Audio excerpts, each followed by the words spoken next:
વાલ્મીકી સમાજના એક વ્યક્તિ વિશેષને બિરદાવતામાં કવિ લખે છે, ચાપરાજવાળા વખતના યુદ્ધની અંદર જ્યારે એ રણસંગ્રામ થયો અને ત્યારે જોગડા નામના ઢોલી વાલ્મીકી સમાજમાંથી આવતા વ્યક્તિએ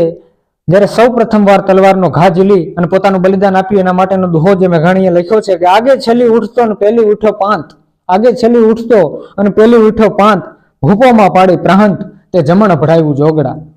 આનો અર્થ થાય કે હે જોગડા ઢોલી, તું નીચા કુળનો વ્યક્તિ, અગાઉ તારે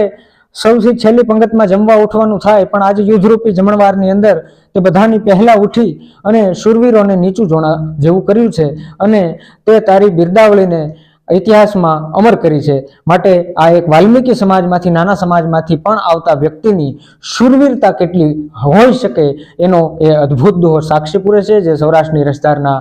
પહેલા ભાગની બીજી વાર્તા ચાપરાજવાળાની અંદર સુવર્ણ અક્ષરે આલેખેલ છે.